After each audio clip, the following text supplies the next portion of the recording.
A very common mistake that people make is they don't eat enough in general. It's very easy to undereat on a carnivore diet. Your hunger signals are very well, they're just much more mild and subtle than when you're eating carbohydrates. When you eat carbohydrates, it just accents that hunger signal, and your body thinks you really need energy when you don't necessarily. And so you tend to have a stronger signal. So when that goes away, you have a much more subtle signal, and so people can undereat very, very easily. I did for the first few years that I was doing this, and I even noticed this. I was like, I haven't eaten in 3 days, 4 days. I'm working out like crazy, and like I should really eat. But I remember thinking to myself, I'm like, I'm just not hungry. I'm just not hungry. But anytime I would eat, it tasted amazing, and I enjoyed it. And that's when I came to realize that taste signal is a better marker. And so you have to relearn your hunger signals and going by taste. So if meat, fatty meat especially, because as any chef will tell you, fat is flavor. If you're eating fatty meat and you're hungry, it will taste good. And so you're getting that positive feedback. But then eventually, once your body has enough of it, it actually will get less and less positive feedback until you get no positive feedback. And then you just feel like, I'm not really interested in eating this, and you just naturally stop. If you keep eating it, you'll actually get negative feedback, and it'll actually start tasting bad, and you won't want to do that. And some people, I have patients that have had portion issues, and they're used to eating a large volume of food, and they say, I can't finish my meals. I get halfway through, and I feel nauseous, and I hate it. It just tastes disgusting, and I have to force feed myself. And of course, I explained to them, well, this is your body telling you that you were actually done halfway through the meal. People will maybe they'll be eating more meat, and they'll be eating a lot more fat than they used to. But of course, we've been told for the last 40 years, 50 years, don't eat any fat. And so most people are eating a lot more fat than they used to eat, but it's not enough fat. And so they're thinking, it couldn't possibly be that, because I'm eating so much more fat than I ever ate. So obviously I'm eating enough fat. But in fact, it's a lot more than that. So animals in the wild typically get around 70 to 80% calories from fat. Carnivores, because they eat animals with fat, and they go for the fat first. But also herbivores, because that's actually what they break down fiber into. So they eat fiber, but it's actually their bacteria that digest and absorb the fiber. And as a byproduct, they release fat and protein. So even a gorilla and a cow that just eat plants, grass and leaves, they actually absorb fat and protein. And so we all need fat and protein. They get that, gorillas get around 70% calories from fat. Cows get even closer to 80% calories from fat. And again, so that's a lot more fat than people think, because we've been told to get like less than 20% calories from fat. Well, now you want more than that. And it's different for different people, but it's generally a lot more than people think. And so if people are tired or they're lethargic, especially if they're not having as good of workouts and they don't have the same energy levels that they used to on exertion, that can be a major reason why. And so just to think about that, maybe, am I eating enough fat? That's why I have butter is gold, because butter, fatty meat, and all the fat is really important, because that's what keeps you satiated. Yeah, absolutely. And your body chases nutrients more than it chases calories. And fat is not just a calorie source. It is an essential nutrient. There are essential fatty acids that you have to have that you cannot get from anything except animal sources, and they come with a lot of fat soluble vitamins that that you do need, that are essential. When you're getting that high quality nutrition, you will be satiated for longer, because your body has those nutrients, and so you stay more satiated with better energy levels longer. It's difficult to eat too much fat. From taste, things will just not start not tasting as good. But also, you have a sort of an overflow valve for fat anyway, because our body has a limited capacity for absorbing fat. So we make bile from our liver that's stored in our gallbladder, released into our intestine, small intestine, and that is what emulsifies fat and allows us to absorb it. You have a finite amount of bile. It's not made very quickly. It takes 24 hours to make around 800 milliliters of bile, and after that you're out. You run out. And so once you've run out, it's very difficult for your body to absorb fat. It can do a little bit. It can, especially like medium chain fatty acids can get a bit of those, but it's actually a very, very small percentage of the fat can be absorbed without bile. So the vast majority of that will go out. And so the only way you could really overeat fat is, well, you can overeat fat in the sense that you eat more fat than your body can absorb. but you're not going to absorb it really. So it's very hard to over absorb fat. Most people drink coffee, and most people keep drinking coffee when they go carnivore, and coffee is a laxative. And when you don't have this just ton of fiber blocking the pipes, that laxative effect is much more dramatic and more noticeable. And so maybe you're drinking the same amount of coffee, but now you're getting diarrhea, right? Also, artificial sweeteners, even, like, especially like the sucralose and the different sort of sugar alcohols, those are definitely laxatives, but even stevia, monk fruit sweetener, they could act in that way as well. So those generally need to be taken out. But some people say, well, they're not carbs, so that's okay on a carnivore diet. It's like, well, it's not meat, and it's not animal, so I still wouldn't eat it. And it can act as a laxative, and so can coffee. So I would eliminate those two first. But if they're only on meat and only on water, right, or BBE, strict, not having anything else, the beef, butter, eggs, beef, butter, bacon, and eggs that Dr. Berry does, and they're only doing that, nothing else, then yes, I would say that you can just pull back on the fat. You just don't need to eat as much fat. If you have dry, hard stools, then that means your body's absorbing all the fat that you're taking in, and none is getting sent out, right? So you do have that cap, you do have that overflow valve, and after that, that's going to go out. It's going to go into your stools. You're going to excrete it, and that's actually what's going to keep your stools soft. And so, you may go less often, but that's not constipation. Constipation is dry, hard stools on the Bristol stool chart. You can look that up. And so if there's fat in it, it'll dry out. It doesn't matter how long your colon is supposed to dry out. It's supposed to dehydrate this stuff. That's its job. And so, people say, well, you need to eat fiber so you can move this super quick so it doesn't dry out, all that much. You're literally fighting against your nature. So obviously that's incorrect. When you have excess fat, that keeps that in there. It's already dry. Fat repels water. And so it can stay in there for as long as you want. It will never get more dry than that, and it'll stay so. So it's that little excess fat that means, A, you're getting enough fat because you're absorbing as much as your body wants you to absorb. So I would consider that definitionally enough fat.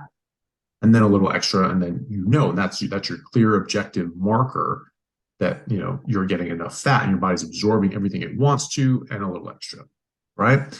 So if you're constipated, you're having dry, hard stools, and you're drinking coffee, then you can actually speed things up, and it can move it through. And you think, oh yeah, I'm not having normal stools, and normal consistency stools, and so that's fine. But they have other problems, and they're not doing as well. Skin's not as good, or their hair's a bit dry and brittle. They don't have as much energy when they're working out and things like that. And even though they're drinking coffee, they don't have great energy levels, which can also be damaged by caffeine as well. That's what you have to start to think about. If you're eating enough fat and you're drinking coffee, you probably should have diarrhea, and so that can mask people that are under eating fat. I mean, some people like the ritual. They like making it. They like the smell. They like going to coffee shops, and there's that social experience with it, which is fine. I mean, hospitals run on coffee, right? Everybody, nurses and doctors and everyone, like, if you want to, be nice to your team, you bring coffee. When you're meeting up on a break, you meet for coffee. It's always coffee. It's very much a coffee-driven industry. I don't drink coffee, but I still go to coffee. I still buy people coffee if they want it, if they choose to do that. They choose to do that to themselves. And I just drink water, so I still have that social aspect. I'm still there and still enjoying it. Well, I think a major one is keeping in some sort of sweetener, like the monk fruit sweetener or the stevia or the sugar alcohols, things like that. Usually the coffee and sweeteners go hand in hand. Usually someone's still drinking coffee and, well, I don't want to put sugar in it, so I'll put this sweetener in it as well. Or maybe, in whole, heavy cream or something like that. They always ask me, well, I do have heavy cream in my coffee, is that okay? And I was like, well, the heavy cream's fine. Coffee's not great, and so, but, if you're looking for optimal health and you're looking to feel as good as you possibly can, then, you do want to sort of eliminate these things down to just meat and water, maybe salt to taste if that's your predilection. But, the main thing is to try to eliminate out these other things. And I definitely think artificial sweeteners are in that category. I think that specifically for weight loss and fat loss, because I think fat loss is a better way of saying it, because I lost 23 pounds just ditching vegetables and increasing the amount of feed. I quintupled my calories and lost 23 pounds by ditching,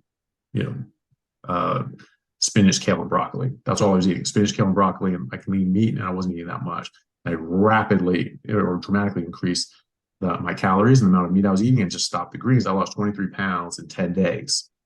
But then I stayed exactly the same. I didn't change my weight. I weighed the same for months after that, but I just started visibly transforming. I started stacking on muscle and shredding fat. And so I was replacing one tissue with another. So I was getting rid of fat, but I was putting on muscle. It just happened to be exactly equivalent as far as weight was concerned. But yeah, so sweeteners, I think that those are a major one that inhibit fat loss in particular. And you hit your limbic system, you get this sweet taste, and this can signal your body to think that there's sugar coming. And there's conflicting studies on that, but there are studies showing that you can get rebound hypoglycemia and an insulin spike from eating any sort of sweetener that doesn't have sugar in it. So either way, this isn't something that even existed 50,000 years ago or 100,000 years ago or even 100 years ago in a lot of cases. And so you can't really argue that this is something that we need. This is something essential. This is something that belongs in our food, because it didn't exist. When I talk to people and they say, I really like carnivore because I felt so good on it, but it really, didn't work out for me. And I asked them what they mean by that. And they say, well, I felt really good. I had great energy, mental clarity was wonderful. And I reversed all my autoimmune issues. Those were all improving. My diabetes was getting better, but I just wasn't really losing weight. So I guess it didn't work for me. It really sucks because I felt so much better in so many other ways. Yeah. From a theoretical point of view, your body doesn't want to lose weight if it's inflamed and sick. Yeah, absolutely. And a lot of people are coming from different places, and you can have a lot of hormonal imbalances, especially with leptin, and that is very difficult. If your leptin is raised, especially dramatically raised, which some people are, who've been doing a lot of shock diets and eating a lot of carbs and sugar and things like that for years and years and years, their leptin is going to go up. They're going to get leptin insensitivity, leptin resistance, and along with insulin resistance and hyperglycemia, this causes disruption in your body and your metabolism. It's a major signaling molecule for your hormones, for your metabolism, for many, many other things. And so while that's massively elevated, it's going to be very difficult to lose weight. If your leptin is over like a certain amount, it's usually between like 4 and 6. That's where you want it, ideally. If it goes over 100, which is quite common, I see it quite regularly, people will tell you, like doctors who deal with weight loss medicine or bariatric surgeons, they will tell you that if your leptin's over 100, you cannot lose weight on your own. You will not be able to do it. You have to get surgery. You have to get bariatric surgery, a bypass or a sleeve or something like that. That's not true. I see people routinely go on a carnivore diet and not only lose weight, but drop their leptin. And the weight loss can be slow at first, but again, that's weight loss, not necessarily fat loss and body composition.